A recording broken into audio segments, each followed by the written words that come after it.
Hey everyone, and welcome to another Sasquatch Theory podcast. On this episode, we have JD from the state of Alabama, and he had many incredible encounters with the unknown. JD witnessed a Sasquatch creature that was looking through his window, and he was able to describe the features very well. His family referred to the creature as the Booger Man, and they were known as the hairy people of the woods. Before the encounter, JD witnessed a strange anomaly that he calls a portal, and I believe that is the secret to all these strange things that are taking place, whether it's the cryptid creatures, UFOs, paranormal activity. I think it all ties into portals, and I think that's the big secret that's been kept from us for many, many years now. I really appreciate the viewers that have supported the channel in many ways, the donators, the people who have told their encounters on Sasquatch Theory, and all the good people who are in the comments. Thank you guys so much for watching, and it truly means a lot. Have you ever had a Bigfoot encounter before? If so, please contact me sometime at sasquatchtheory@outlook.com. This encounter story really hit home with me, and it touched my heart. JD is a really good guy, and I appreciate everything he did. So if you guys can, let him know down in the comments that you appreciate him telling his encounters and experiences. And I really believe that what he encountered are the missing pieces of the puzzle. This is simply not just an unknown primate species, and there is a lot more to it, and that is the reason we are not being told about this. Alright guys, let's dive straight into JD's Bigfoot encounters from the state of Alabama.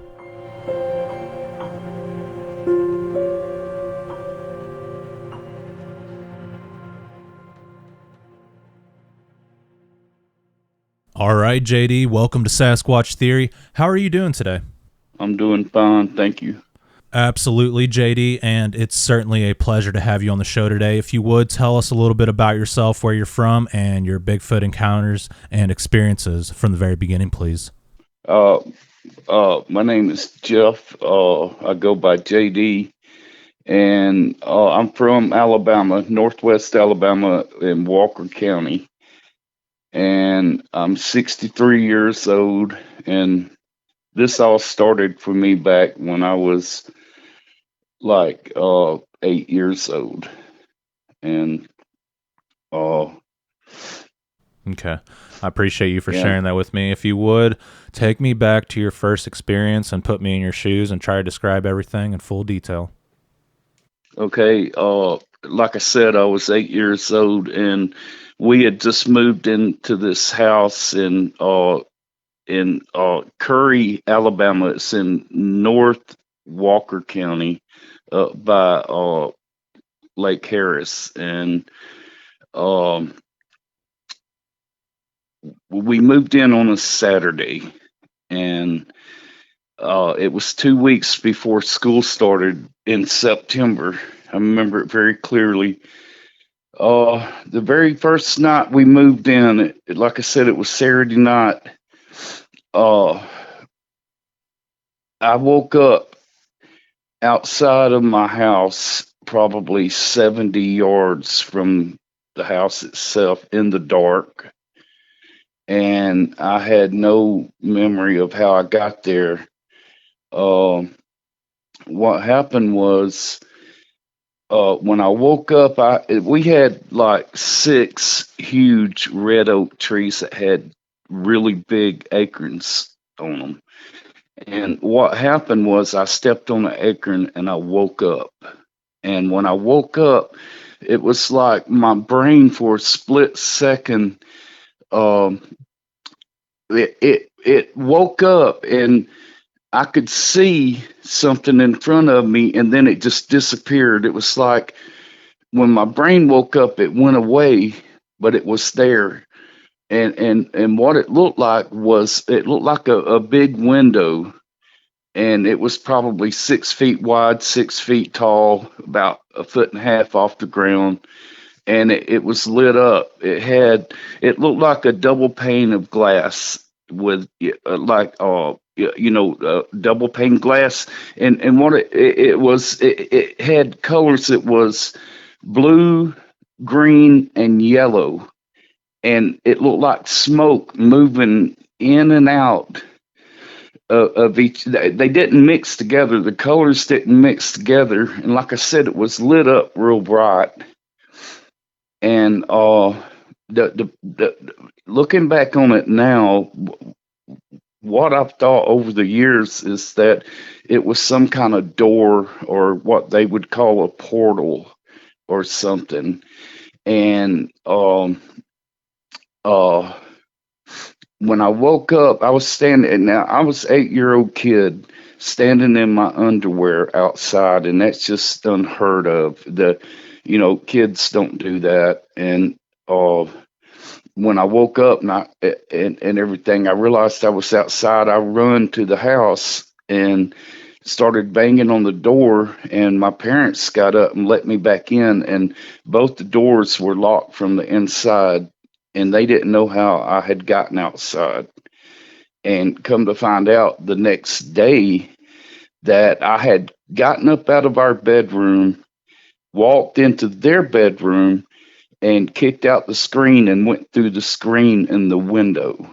But my mother the next day made me go out there, and back then we didn't have screens on the window. We had screen wire nailed up to the frame of the window, and she made me retack all that back down, and it looked like somebody had peeled it up. It wasn't bent like somebody had pushed it out from the inside. It looked like somebody had peeled it up from the outside. I remember that very clearly.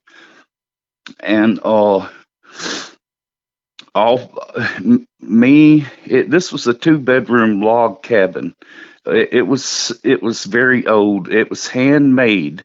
It was a nice place, it was a 2-bedroom, and me and my 2 younger brothers slept in one bedroom. My parents slept in the other bedroom.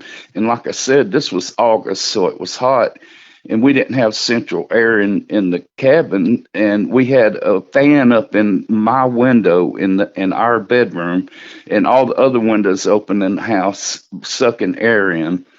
And I wanted to mention that because it has something to do with what happened in November after this. But anyway, the next day was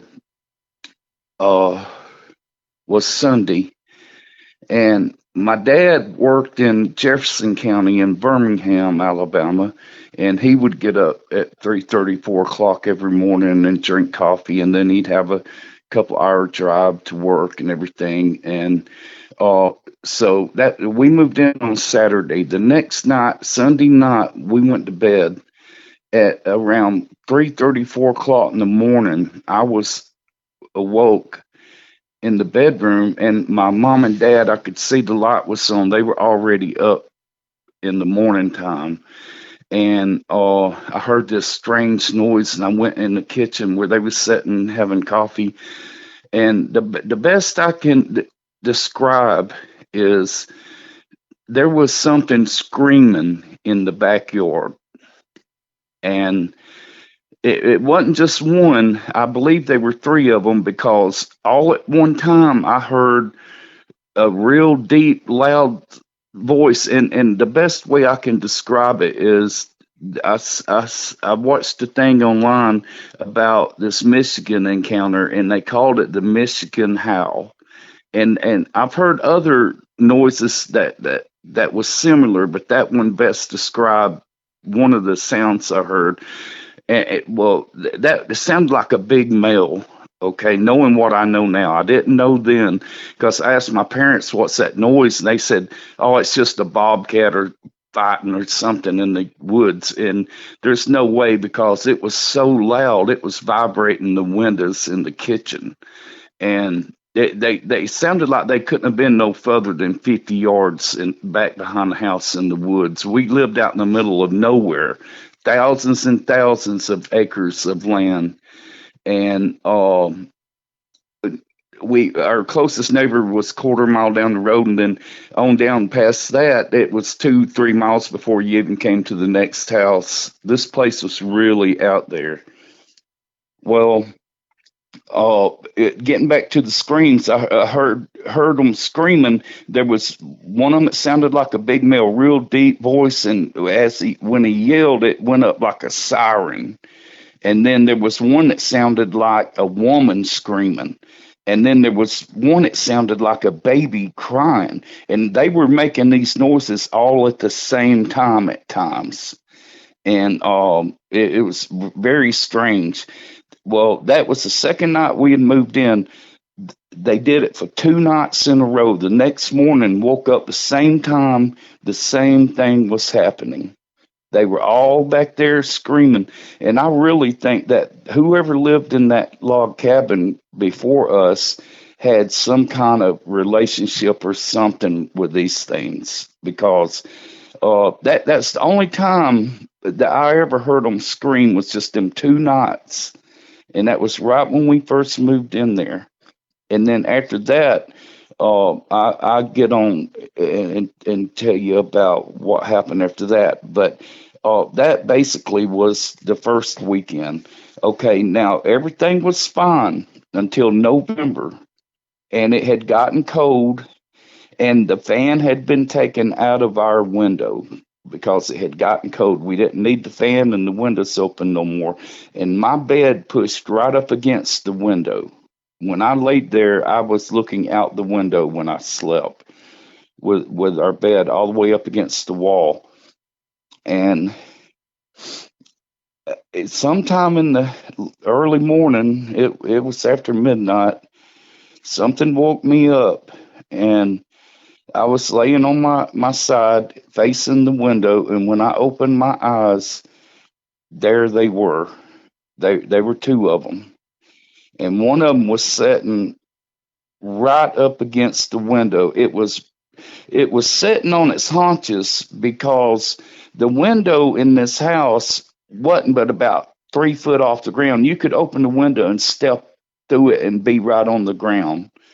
And it was huge, but I couldn't see its legs.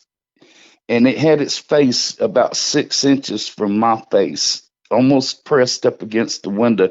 And when I opened my eyes and I saw it, it raised up and sat up. Well, the reason why I know there was two of them, I could see another one standing behind it in the dark. And what the thing about this house was, we lived out in the country, and we had a telephone pole in the front of our yard with a street light on it, of all things, and nobody had anything like that. That's why I think the people that lived there knew about these things and everything.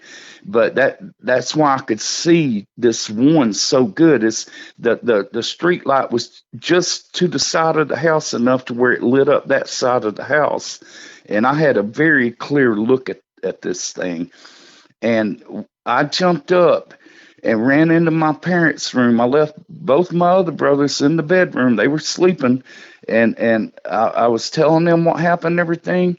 And what I told them was, I just saw the ugliest man I have ever seen, and he was wearing a toboggan and a fur coat. That is my description as an 8-year-old kid of what I saw.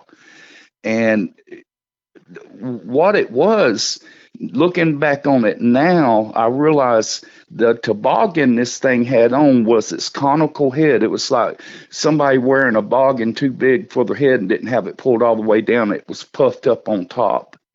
And the fur coat, the rabbit fur coat that I told them it had on, was the hair on its body. And they told me that it was probably just a drifter, a homeless person or something, somebody walking by, but that was not the case. And I didn't know what this was until 2010, when I started looking at this stuff on the internet.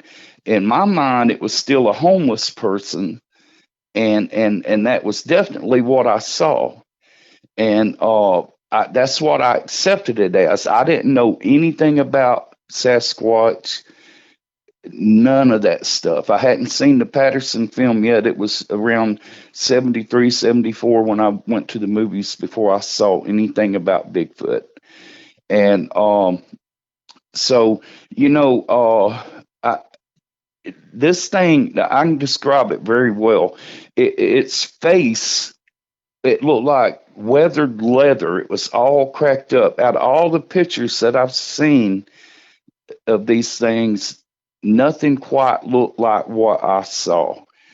It had ash gray skin. It was ash gray, and its eyes. And this is something else. As a kid, I didn't know. I'd never seen someone with Down syndrome, and its eyes was spaced on its face like someone you see.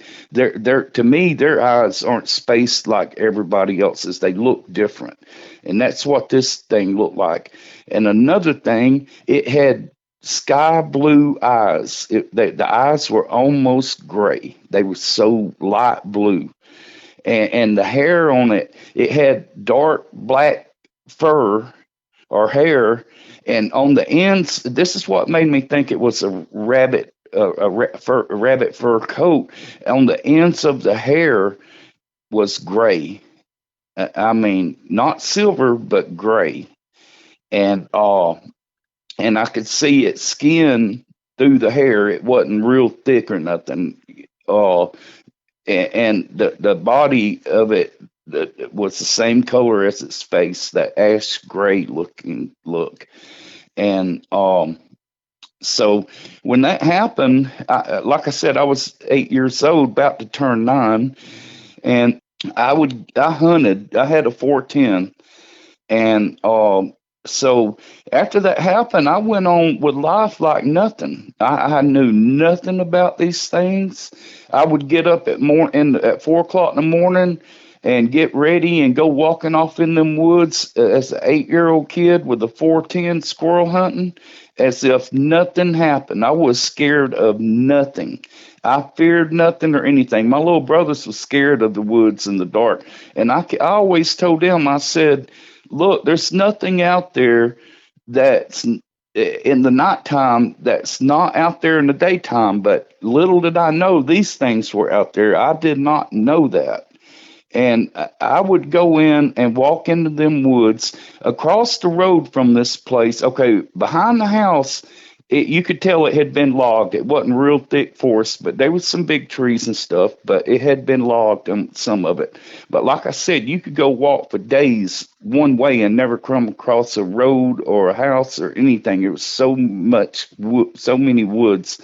But across the road, it was a big hollow, and it went down to this freshwater spring, and it was an artesian spring. It had water just gushing up out of the ground, and we went down there and took a rake and cleared it out, and that's where we would go and get our tea water and drinking water and stuff was out of that spring.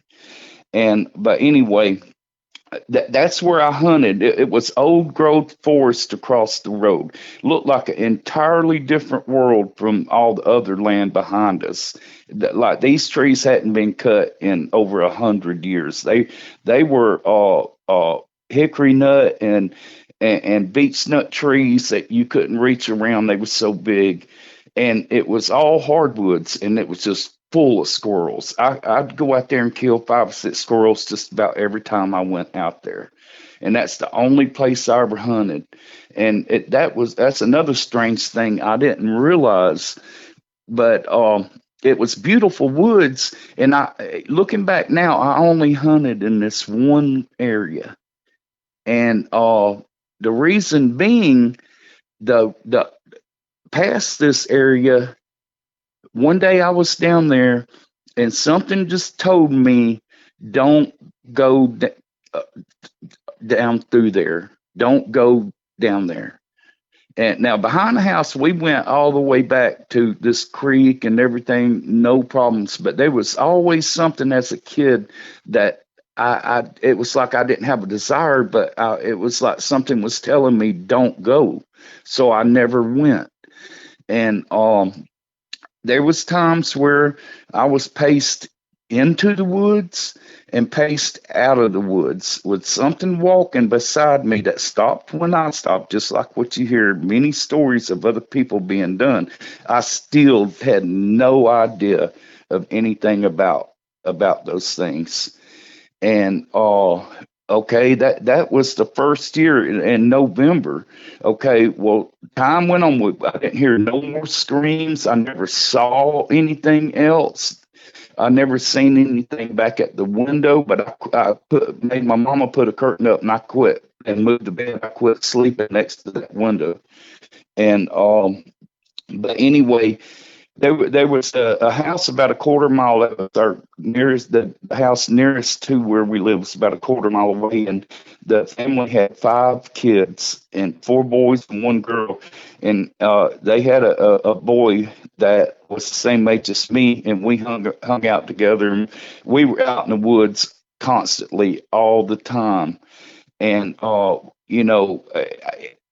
everywhere I went, I had my shotgun on me. I wasn't scared of nothing. That's how, as an 8-year-old kid, I could get up and walk out in them dark woods without a flashlight and go hunting and not be scared, because I felt invincible with that little old 410 single shot shotgun. I really did, and I was scared of nothing. And well, anyway, me and this boy, we had a 8x9 tent, the old kind that had the frame on outside, the aluminum poles and all that stuff. And we took it back behind their house, which was behind our house, and set it up one night and camped out. We cooked hot dogs and marshmallows and stuff. And then we went to bed in the tent, probably 9 or 10 o'clock. And I was seasoned. I was a seasoned camper and outdoorsman. Even at 8 years old, I'd already done all that stuff. And I just went to sleep. Well, in the middle of the night, I have no idea what time it was. I wake up and my buddy is laying there whimpering, almost crying, whimpering like a little baby. And I said, "What's the matter with you?" And he didn't say nothing. And then I heard it. And there was something going through all of our stuff. We had an old Coleman cooler and everything that we had food and stuff in. The old kind that used to latch. It didn't have the plastic on it. It was a metal box, aluminum or lightweight box, but heavier than the plastic ones today. And I could hear something going through our stuff. And I'm thinking, well, maybe it's a raccoon, or a possum or something. And then I heard the other one walking up behind the tent out of this hollow, that we were camped under some big, huge red pines. And I heard it walking. It walked up to the tent, and you could hear this thing breathing. It sounded like a horse breathing. It was so strong, so much air being moved. And then I got scared because I knew it wasn't no raccoon. And we laid there, and we didn't say nothing, real quiet. And them things did whatever they did. They took all of our bread and eggs and bacon and stuff like that with the wrappers. Didn't eat nothing there. Took it all, and they walked off and left. And I had my 20 gauge pump. I had a 20 gauge pump shotgun, and my buddy had his 22 rifle, and we both had a weapon. But anyway, when them things walked off and we couldn't hear them no more, we unzipped that tent and we split up from there. He ran toward his house. I ran toward my house, and my house was about a mile away through the woods, through this big field that was grown up in the woods. And me as a 8, 9-year-old kid, I ran through the darkness all the way to my house, terrified. And that was that incident. Okay, now I hauled hay as a kid. I lived in this house for 3 years. I lived there. And after the second year, I started hauling hay for this guy, and I saved up money, and I bought me a horse. My buddy next door, him and his brothers had horses, and we would all go riding back on them old logging roads behind their house. And this happened right behind where we had the tent set up. We're out riding horses one day. I was on my horse. uh my buddy's brother he had an Appaloosa, which is like a spotted painted pony, brown, black spots and blue. It had a blue eye and a brown eye. It was an Appaloosa, and he was on that horse, and my buddy was on a mule. His daddy bred mules, and he was on his mule, and we were maybe a block away from where we had our tent set up. And to our right on this road, it went down into a hollow with a spring-fed creek that went through it. And this is summertime now. This is the next year, and the leaves all on the trees and stuff. You couldn't see 10 feet inside the woods, and we're all riding down through there. All of a sudden, our horses stop. They start snorting, blowing through their noses and everything, and they wouldn't take another step. And then all of a sudden, all hell broke loose, and them horses went crazy. My horse bucked me off. Vance's horse bucked him off. The only one that didn't get bucked off was my buddy on the mule. But them horses run all the way back to their pasture. My horse and his brother's horse ran through the barbed wire. The mule didn't run through the barbed wire, but he run all the way down that fence to get as close to the barn as he could get.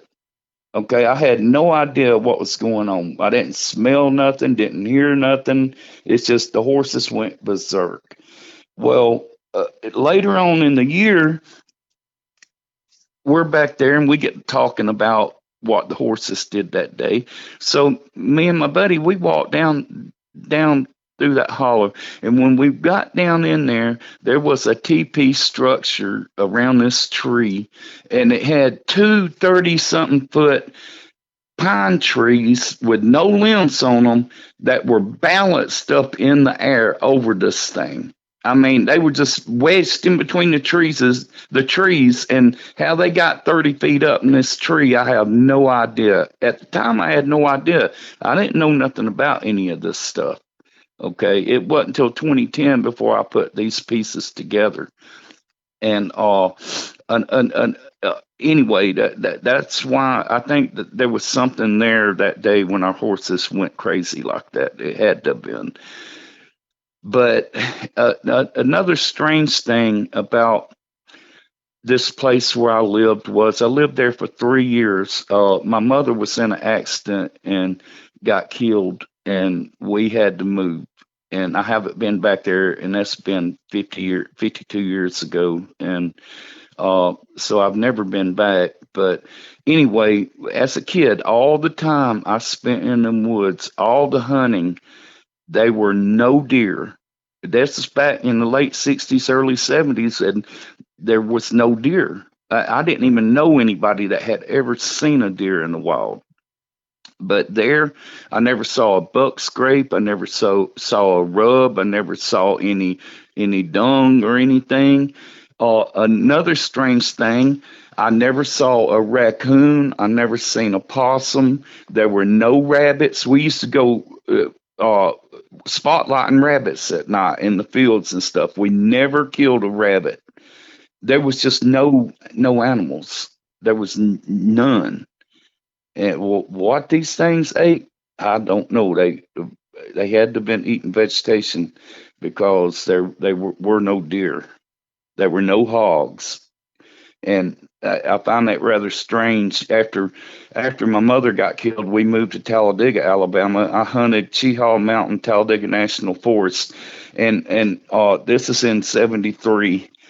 And my grandfather would take us. Him and his brothers run dogs up on Cheehaw Mountain, and we did a lot of deer hunting. That was when I saw my first deer. Was after I moved in '73 to Talladega. And when I got there, okay, now when I lived in the log cabin, I heard wood knocks and that whooping bird. Okay, I kept wanting to see that whooping bird. I never saw one, but I heard it whooping all the time when I was in the woods. Them things were always around me, and I had no idea. I don't, if they wanted me, they could have had me at any time, and nothing bad ever happened to me. I never seen one with my eyes, and uh, I never felt threatened because I didn't know they were there. But after 2010, and I found out about these things, I'm scared to death now. I can't go back in the woods. It bothers me. It psychologically flipped me out because even in the 80s, when I got older and married and everything, I moved to Georgia, and I've hunted all over the state of Alabama, management areas, national forest, all over Cheehaw. I've heard wood knocks up in the mountains of Cheehaw and everything. I've heard the whoops. Um, I've hunted all over the state of Georgia, the Chattahoochee National Forest, all over South Georgia, Middle Georgia. I've heard wood knocks. I've heard whoops.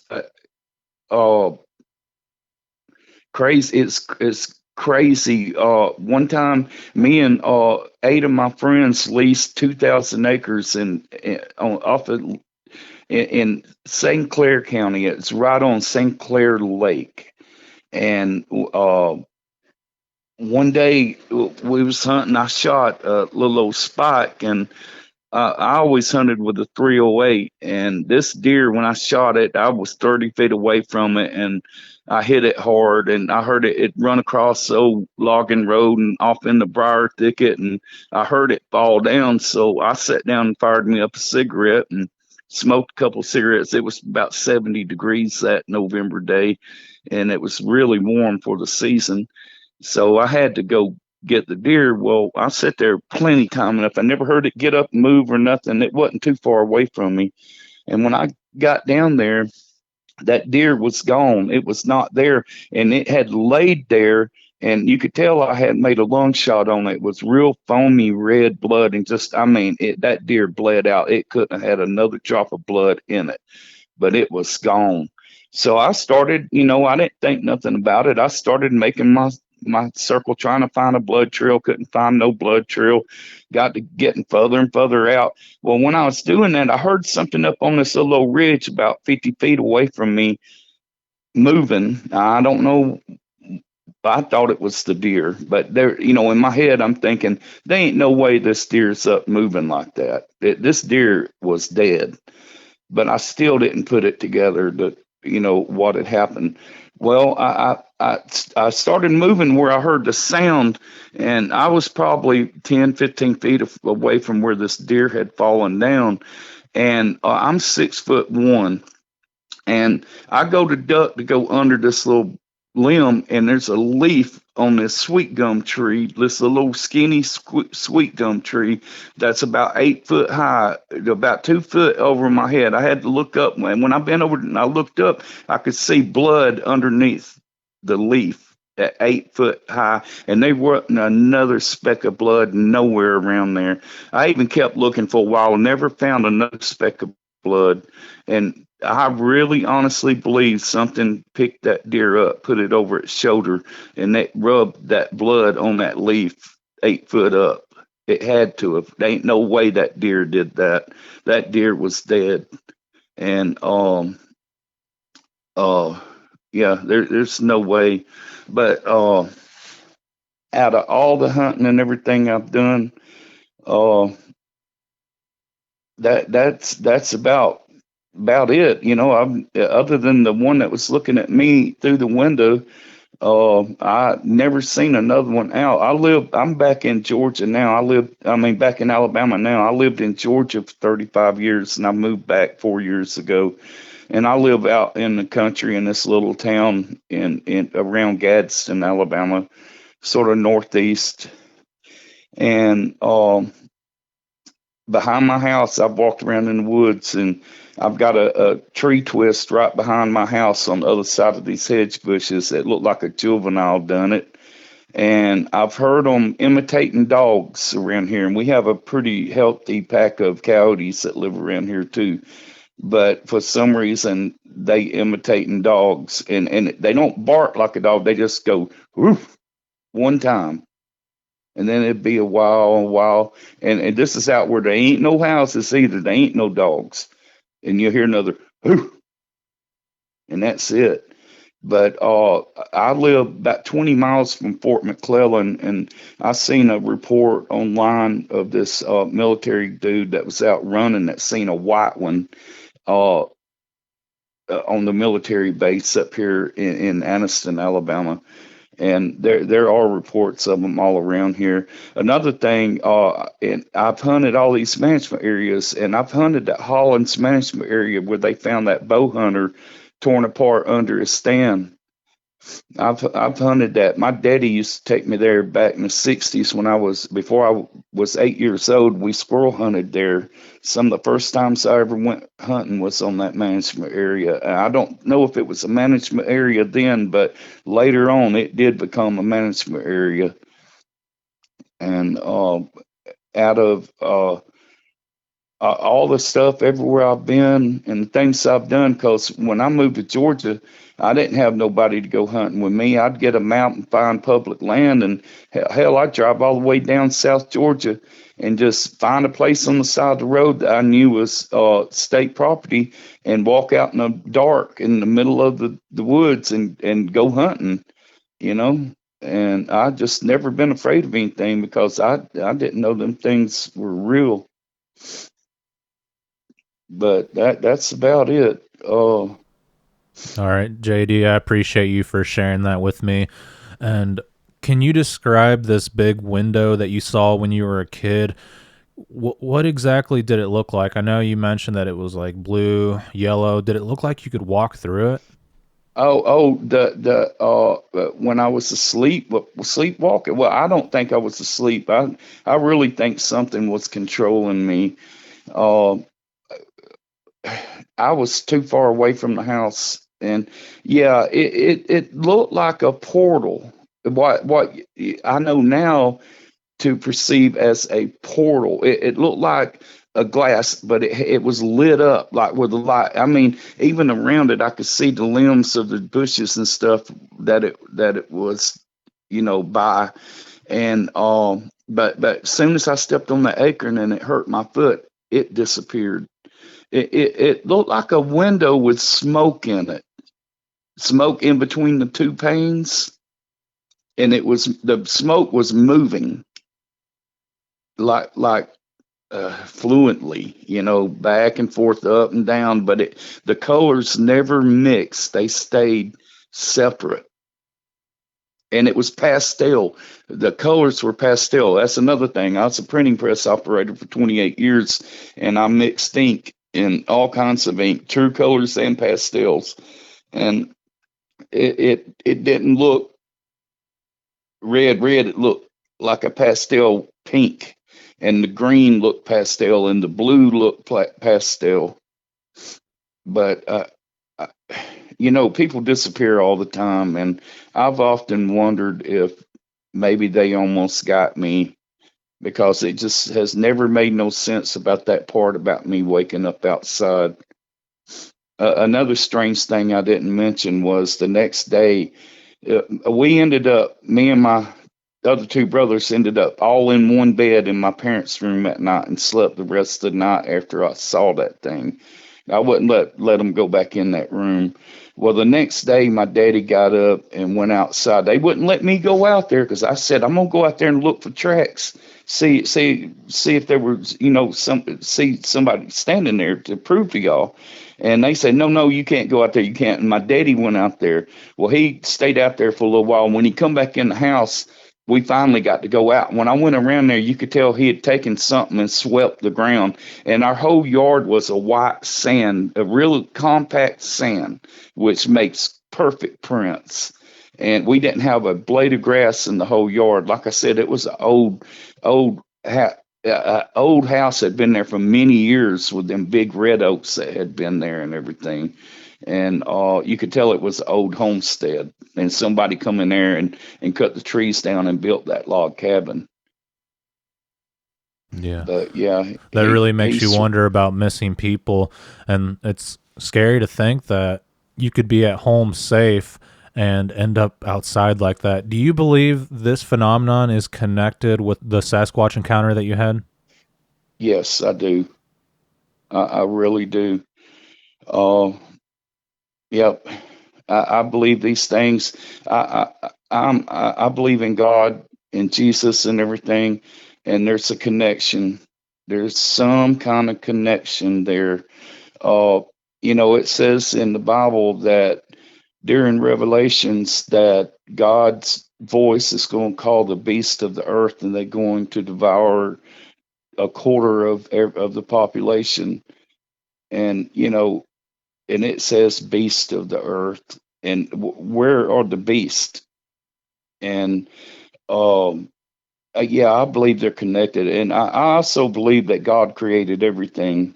These things just didn't show up; they've been here. And yeah, I think they had something to do with it. But then again, they could have had me. They didn't get me. And that's another thing. I don't think they were violent toward us. Like I said, I think they had a relationship with the people that lived there before us. Oh, another thing I want to mention, my grandmother was full-blooded Creek Indian, my mother's mother, okay? And she died before when my mother was 11, so I never met her. But the woman that raised me as grandmother, her step grandmother, was a little Choctaw woman named Doshi. I couldn't even tell you the name of my real grandmother. Like I said, my mother got killed when I was 11 years old. And there's so many questions I would have wanted to talk to her about, because I feel like she protected me. Because as kids, she'd say, "Y'all got to come in the house now. The booger man will get you." And after we moved in that house, I asked Mama, I said, "What's the booger man?" She said, "It's the hairy people that live in the woods." So she knew something. But as a kid, she protected me from that. But how she could let me get up and walk out in them woods every day knowing that don't make no sense to me. I wouldn't let my kid do that knowing that something like that was out there. It just don't make no sense. But I can't. Those are questions that just have to go unanswered, Yeah, But absolutely. It makes you yeah. wonder why the previous property owners moved out and sold the land. Yeah, I know nothing about them. I don't know anything. I don't know. I don't know. Yeah, but yeah, it makes you wonder. But another strange thing I'd like to mention, but on this property, back behind the house, up close to the edge of the woods, there was a brick fireplace. You know how people would build fire pits to cook on and stuff? Out in the backyard, and it was even angled at an angle that didn't make no sense. And I never could figure out why someone would put something like that far away. It just never made no sense to me. And even as a kid, it didn't make no sense. But yeah, I really believe them people knew all about this, and it may have had something to do with them leaving. Yeah, But absolutely. How big was the Sasquatch that was at the window? Can you describe like the size of its head, the body, and yeah, any other yeah, features? its head was the size of a pumpkin. It was huge. And its body, like I said, I couldn't see its legs because it looked like it was squatted down on its haunches, leaned over looking at me in the window. Because when I opened my eyes up and I realized what I saw, I jumped, my body convulsed. I jumped over the bed and landed in the floor in like one swoop motion, and I was in my parents' room. So the actual sighting was just a few seconds, but it was good enough. I saw it clearly enough to be able to describe it, you know. But it was huge. It was big. Yeah. Yep. Another thing, its face. Okay, it had a real wide human nose. It looked like a person, because that's why I described it as the ugliest old man I had ever seen. And It had no mustache. It had no hair on its face, but under its jaw, it had a full V-shaped gray beard that come out from under its jaw. It wasn't none on its cheeks or anything, and it had a very big brow ridge, like forehead that slanted back because it had that toboggan on. What I thought was a toboggan was his hairline. Yep, sure was that conical head. Very Yep, and there interesting. was What do you yeah, there think was the creature something. was up to? You know, it had a look on its face like it was infatuated. It didn't look like it was pissed off or nothing. It looked like it was more curious. But the thing is, that thing they were standing in the light. That the light didn't deter them at all. And I have a feeling they had done that more than one time. And but like I said, in the wintertime we had a fan in that window. In the summertime we had in the summertime we had a fan in the window. In the wintertime we took it out. But after that night we had a curtain up over that window. And unless there was a fan, and then I made Mama make the curtain above the window so you still couldn't look through the window. You'd have to look through the fan. And I just wouldn't look at that thing no more. Nope. But yeah, it was very comfortable with what it was doing. I don't think it was trying to get me. I watch your show more than anything else every day. I don't never miss anything. And from what I understand, these things have a infatuation with kids for some reason. And I think that has a lot to do with it. But like I said, they never hurt me. They could have had me anytime. I'd have been easy pickings if they had been man eaters. I think they have a purpose. And the thing is, they're very real. All these people wishing that they could see one and everything. I'd think twice before I wished anything like that upon anybody. I wished I could forget it, but I can't. But it traumatized me more 50 years after I found out what they were. I could accept the fact it was a homeless person walking down the road, but we lived out in the middle of nowhere. After it got dark, there wouldn't even be a car come up the road till 5 o'clock the next morning, and just thousands and thousands and thousands of acres and springs, freshwater springs everywhere. Lots of water, lots of everything except for animals.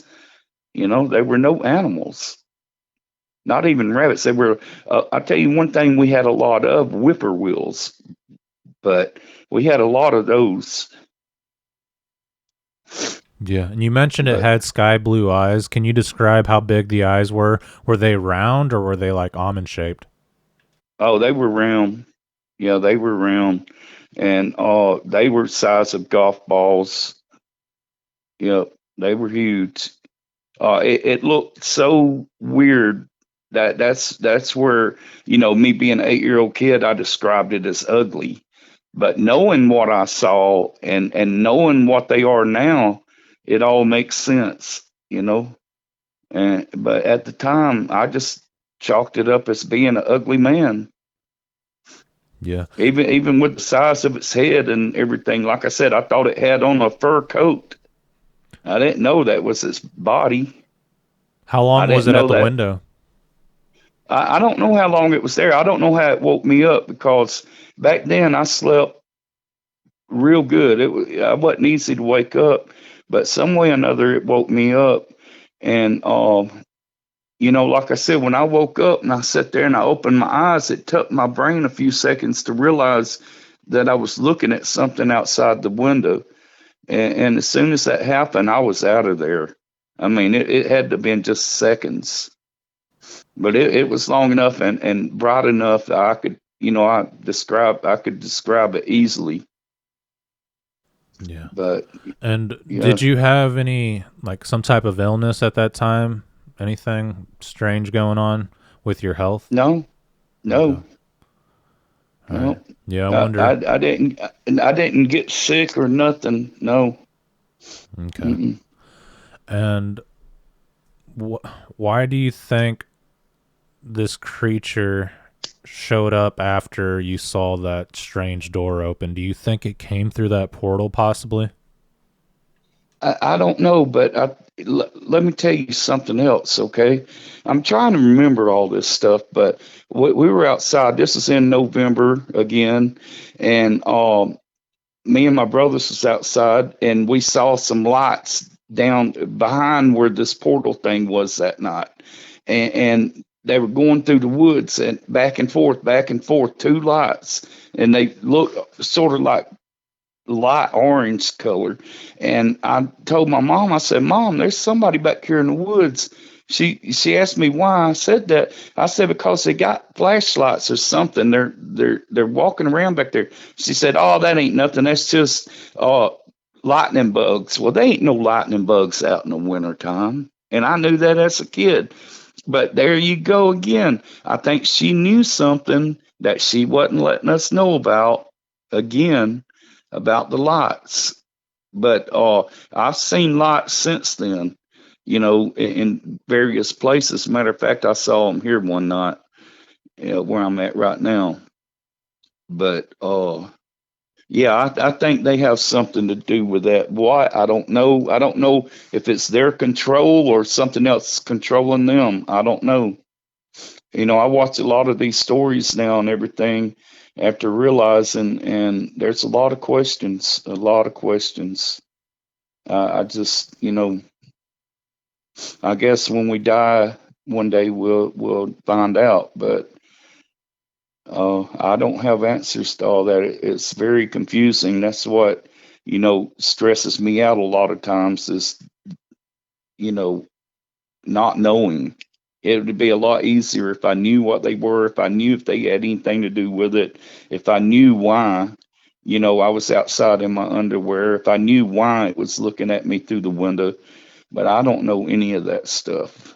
I'm guessing at everything I say, except for what I saw. Yeah, I understand that. And these things defy all logic. Why would a creature that tries to remain so elusive come right up to the window? It really makes you think. Yeah. Yeah, they're not cryptid for sure. I think they're more spiritual than cryptid. I really do. I don't think they're Anunnaki, but uh they have something to do with reality because they're a real breathing thing, and yeah, I don't talk about this stuff to anybody. I've told a few people over my life, and I don't care if anybody laughs at me or not. I just go, well, I hope you never have to face reality and see one of these things or experience what I've gone through. Yeah. Yep. That's absolutely right. And it's easy to make fun of another person until it happens to you. And that's why we're into this subject, is because we've had experiences. And I think a lot of people are into it because they want to learn more and they're open minded. But yeah, I mean, shame on the people that ridicule others and say that they're lying and that Yep. it doesn't exist, because how do you know if you haven't experienced it? And why are there so many people talking about it? And I tell you something, just like with me, why would I make something up like that? And you'd be so adamant about it, and you just, there's not that many deceitful people in the world. There are so many reports and a lot of similarities to things I've seen, heard, went through. It can't be that big a conspiracy where people are just making up stories. It just can't be. And of course, being a knower and knowing for sure, I know for a fact that's not the case. People are not making this stuff up. They're not lying about it. Some of them may be exaggerating or whatever, but there's something there. I know for a fact. I hope I never see it again. I can't go out in the woods no more. I don't go camping no more. I don't do anything. It's not so much of being afraid as it is not understanding, you know, because there's other things out there, people talking about dog men and all that. I know that Bigfoot's there. Why not the dog men? You know, and they're different. It sounds like than some of the Bigfoot. You know, in Alaska, they seem different. Bigfoot, they're known as man eaters and stuff, but they tend to act different in different parts of the world, like East Texas. I've lived in Houston, Texas. I've lived in Oklahoma. I've lived in Georgia. I've lived in Alabama.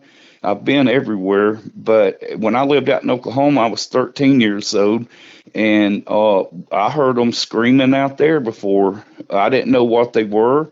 They were lots of coyotes, but that was not no coyote that we heard that night. But they're everywhere. Yeah. Everywhere. The vocalizations that you heard, that was pretty terrifying to hear something that sounds like a siren and then hear another one that sounds like a woman screaming and then a baby crying. The baby. Yeah. Makes you wonder what was going on. Yeah, and you know that's something strange too, because I've not ever heard anybody else say that they had heard like three of them making sounds like that. Maybe it was one, but I don't see how one could have been making all three sounds at the same time. That's why I say there was three of them. They may have been more than three, but they were three I heard at one time, and then it'd just be one of them yelling like the big one. The male, the one that sounded like a male, did most of the yelling. It's like he excited the other two and caused the other two to make noises also. That's exactly what I felt like. And like I said, it was so loud, it come through the walls of that cabin. I mean, it was crazy, crazy. Yeah. But there's a lot going on out there that we don't understand. One of my buddies messaged me the other day and said, Matt Moneymaker posted and said that there's no Bigfoot in South America. And I was like, man, that's pretty bold to say. Like, how can you just say that there's no Sasquatch in South America? Like, have you went through that forest? And, I mean, there's cities that are lost there. And I would believe that there are, because Patagonia, I think it means Bigfoot. And then it's connected to North America, and there's reports in Mexico, so why not in South America? Plus the jungles are just so dense there. Like, a lot of it has never been explored, so it kind of I don't know, confused me, because it's just like, how can you say that? And I don't know, I hear a lot of researchers say there's no such thing as portals. People are just making that up, but it's just like, how do you know? Well, I don't know if they exist. All I know is what I saw. And like I said, I don't understand what it was, but that's what I saw. And yeah, I believe you. I've seen a portal before, but it was more connected with like the demonic or the paranormal. And it looked like a black hole in the ground. Like, if you saw like a black hole in space, it looked like that, but in the ground. Like, someone poured like black paint on the ground and a figure came out of it. I mean, I hate talking about it, but that's what it was. Yeah, it was a portal. Well, what I saw, I was walking toward it when I stepped on that that acorn. It was like I was being drawn to it, or something was talking to me. I was going to it, but it was like I was in my brain was in a different place, you know, and for some reason I was headed toward it. I don't know why. But that's the only thing, you know, thinking back on it now, that's why I said portal. I always referred to it as a light, a window or a doorway. And it was unreal. Yeah, absolutely. And that's terrifying to know that you can just go missing and nobody will know what happened or where you went. They would have had no idea what happened to me. Yep. Yeah, especially with the doors being locked. That is strange. And you went through the screen. It's terrifying to wake up and be standing outside, not knowing why you're out there trying to get in the house. It was terrifying. Yeah, absolutely. And I used to sleepwalk whenever I was a kid. And it would happen a lot whenever I was in Mexico. I'd wake up and I'd be outside, like, knocking on the door. Like, I'd wake up mid-knock, like, what am I doing? Like, where am I? Yeah, that's another thing. If I'd been sleepwalking, how did I go through my parents? Now we just moved in that night, that day. There was furniture and boxes all in that house. It was just my parents put our beds up for us to sleep on that night. It's about all it got done, other than us moving our stuff in there. And I figured out my way all the way in their room, walked around their bed, and went out their window. You know, without being guided. I felt like, I feel like now I was being guided by something. I'd never slept walk. I never found myself outside. Never done nothing like that. Why that night? And how did I get so far away from the house in the pitch black dark? And that's another thing. With them big trees all around that house, that was the darkest place I'd ever seen. Yeah, absolutely. Yep. It's almost like mind control. I don't know. Even like that's what I feel sleepwalking. like. Yeah, that's what I feel like. Now, I don't know if it was the Sasquatch doing it or something else. I don't know. I don't know. But I don't know why they do that and leave me alone the other times, when they were following me out of the woods or scaring my horses or stealing my food at the camp. Why didn't they take me then? They could have had me anytime they wanted me, but they never messed with me other than coming up to my window. Now, how that connects with that light and sleepwalking, I have to tell people that because to me, it has some correlation to one another, but I don't know what, I have no idea what, how that is, even part of it. Was there something else going on? Yeah. I don't know. I just thank God it never happened again. Yeah, and that's the thing. When you're dealing with forces like this and the unknown, that's the only thing you can do is to pray about it and to tell it to back off in the name of Jesus. I mean, what else can you do? Who are you going to call? Are you going to call the cops? Are you going to tell your mother? No. Like, who's actually going to protect you with something that you can't control, especially when you're operating and you're not even mindful of the situation. You wake up and there's some portal in front of you or there's Sasquatch looking into your window. Like, who are you really going to run to? I mean, the only thing you can do is Jesus. Yeah, that's the only thing you can do. Yep, and I do a lot. And Miguel, something that happened to me, I had a real bad accident in 2005, and I shattered my right arm and shoulder and collarbone in 13 pieces. I broke my neck, my C6 and C7 in 2 places. I went through 3 years of reconstructive surgeries and stuff. Cadaver bone being put in, taken out, metal being put in, taken out, all that stuff. Well, I got addicted to pain medicine over 3 years. I was seeing a pain doctor. And in 2008, I overdosed. And when I overdosed, they put me on life support. They were monitoring my brain, and they said that I had no brain waves.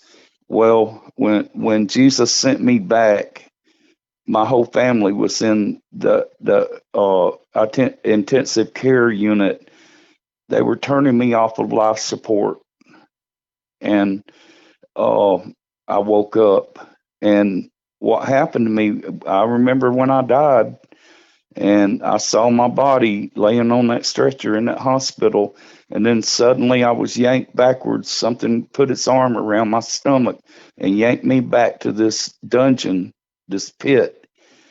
I woke up in that pit on my stomach, naked. I couldn't move my arms or legs or nothing. And there was a what I describe as a 30-foot dragon outside of this room that I was in, and it was peeping through this crack, and I could see it moving around through the cracks in the walls and stuff. Had like 40-foot ceilings in it with torches as light on the wall. And I cried out to Jesus. I said, Jesus Christ of Nazareth, please wash my sins clean with the blood of the cross. I never said that before in my life.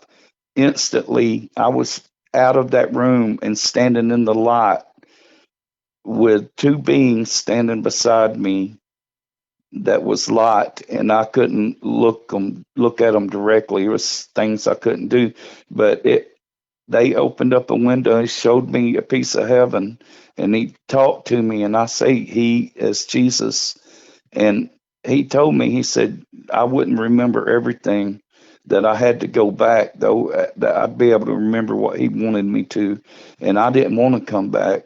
I did not. And he stood me up in front of this dark blackness, and he said, Jeff, run through the darkness. And I took 2 steps and woke up in ICU with my entire family in there crying and stuff. So I know Jesus. I know that when we died, this is not the end. That's the beginning. That I'd never been more alive when I took my last breath. But since then, I've went through years of rehab and stuff. I don't do any pain medication. I just had open heart surgery, and I didn't come home with no medication or nothing. And I won't take it no more. And but yeah, I know Jesus. Yep. Yeah, that's an amazing testimony, and I'm glad you were able to overcome the situation. What did the being say? What did Jesus say to you?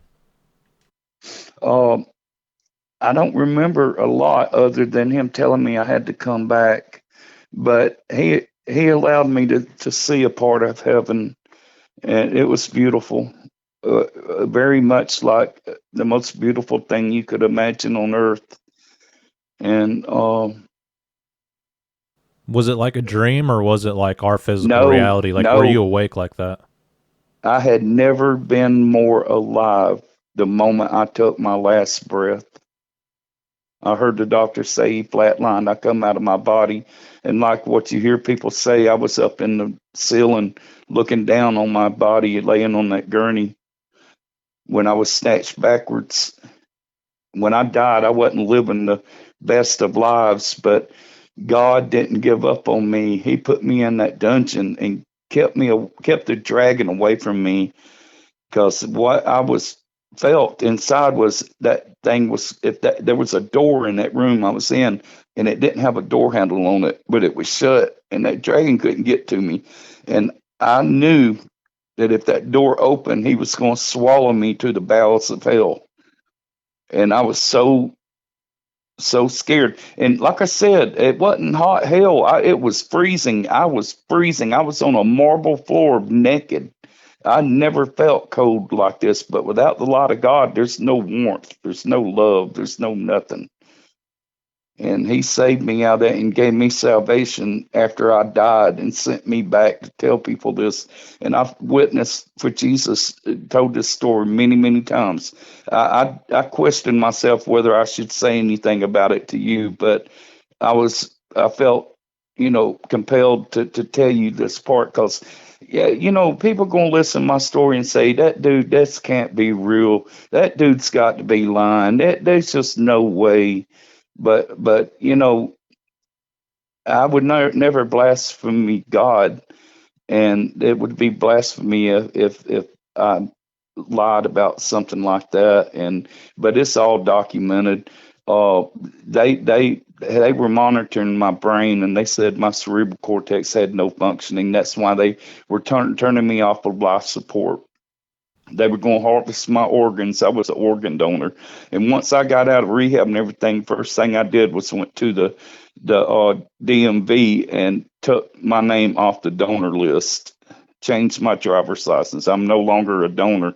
They were going to take my organs, dude. Yeah. And that scared me. Yeah. Yeah, that is scary, and I'm glad you opened up with me about this experience. And a lot of people don't believe in life after death. They think this is it, but those same people are questioning life constantly. Like, I wonder if there really is a hell, and they just choose not to believe.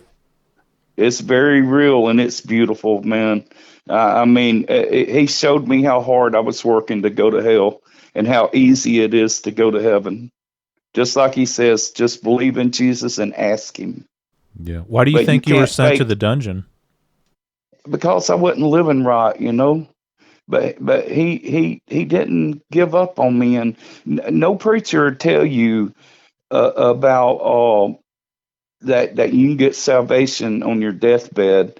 But like what I said was, that's how much God loves us. You know, He never gives up on us. We give up on Him, and I didn't give up on Him. And he got me out of there because I asked Him, just like the book says, just like the Bible says. And yeah, yeah. One thing He did tell me, I remember, He told me not to go to church. He told me to stay out here on the streets and tell the people that never hear His name. And that's what I've done. I've not stepped foot in a church since that happened. And I've witnessed and testified and told this story probably 1,000 times now. You know. Why do you And think he told you not to go to church? It's all speculation, but way I took that was when he told me, because he told me to stay out here where tell people that don't go to church, that never hears His name. That's the work He wanted me to do for Him. And my story is so compelling. I've had opportunity to tell people, like this one woman, her daughter got burned up in her house, and she was just terrified that she had no chance and went to hell. And I said, look, Jesus loved me so much, He gave me another chance, and He's fair and just, and I believe He's going to give everybody that chance that knows Him. You know? Yeah, absolutely. Yep. And I mean, I feel like these encounters that you had from the time of your childhood are connected with the moment that you had a near-death experience, and I think it's spiritual, and a lot of people say it's physical, but I mean, I think they're both intertwined. Our lives are physical and spiritual, and I think it's the same way with these beings and experiences. Yep. And, you know, with me watching your show so much, I related to you so much, and I've been dying to talk to you about this. And it's helped me a lot today being able to talk to you and everything and tell you these things. And I'm glad I got to tell you about what happened to me when I overdosed, because that means a lot to me to share this with people. And I believe I'd be sinning if I didn't tell people. Yeah, absolutely. And you did a great job at relaying your experiences and encounters with me. And it really opened up my eyes to the possibilities of this phenomenon and also the afterlife. Yep. Yep. I've talked to people that didn't believe my story. And I said, well, just do me this. When you die and you find yourself still somewhere else, don't forget, just ask Jesus, you know. Just ask Jesus. You may not believe in Jesus or whatever, but I'm telling you, that's what worked. That's what saved me, was because I knew Jesus. Yep. All right. Well, I appreciate you for sharing that with me, and I'll definitely be more mindful of praying and doing the right thing. And it's a struggle every day. I mean, none of us are perfect. We all make mistakes, and we just got to get back up and keep moving forward and try to do the right thing. And that's not so easy to do sometimes. So it's good to know that there's more to life and to have hope. Wow, that's awesome, man. Thank you. You don't know how much that means to me to hear you say that. That means the world to me. Thank you. Yeah, man. And it's no problem. And I hope that you have many blessings and that you keep yourself spiritually protected and you try to guide others towards Christ. And yeah, we're all brothers and sisters in this. And I hope that as many of us as possible reach heaven, because, man, I don't want to go to that dungeon. That just sounds like a horrible place. And who knows, that's probably where I'm heading to. So I really need to turn my life around. Well, it's easier than what we are told. It's easier to go to heaven than to hell. You have to work to go to hell. Yeah. Yep. Okay. Do you have any other experiences or anything else that you'd like to ask or talk about?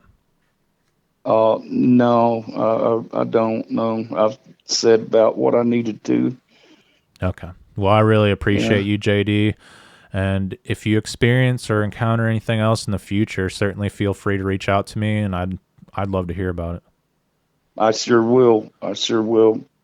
And I really appreciate you a lot. You helped me in way many ways, way more than what you can ever imagine.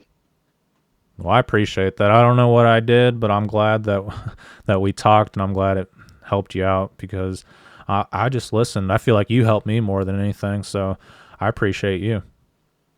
Well, thank you. That means the world to me. It does. All right, man. Well, you keep pushing forward, and I appreciate everything you did today. All right, Miguel. We'll see you in heaven, brother. Yep, I'll see you, buddy, and stay strong. Thank you. Yeah, you have a good day. All right, JD, thank you again for telling your Bigfoot encounters and experiences here on Sasquatch Theory. And you did an excellent job at describing these experiences. The portal that you talked about, that was just mind-blowing. And I do believe that's where these creatures are coming from. They are flesh and blood, but I do believe that they are coming through portals. And it really makes you wonder. I feel like the Egyptian pyramids and many ancient sites are connected with the portals, and that is the secret behind them. And especially like with CERN and HARP, maybe like the weather also has something to do with all of this. And you can create a portal like with a tornado or a hurricane. It creates like a vortex, and I think that's like the same phenomenon that's happening with the portals. There's a lot of energy involved, and maybe sometimes we can see it, and other times they are completely invisible. But in this case, you got to see it, which is really cool. And the fact that you had your Bigfoot encounter after that, that is really interesting. And I do not believe it is a coincidence. I've heard people talk about that before on the channel, where they reappear somewhere else or they go missing and there's like missing time. And a lot of people do speculate that they possibly went through a portal. And I think it's the same phenomenon that is taking place like in the Bermuda Triangle. A lot of pilots have went missing. But yeah, that's all we have for today, and I appreciate everyone for listening, all the people that support the channel. And if you guys can, please like the video, subscribe to the channel, and leave a comment down below. And of course, if you have a Bigfoot encounter, feel free to reach out. You guys be safe out in the forest.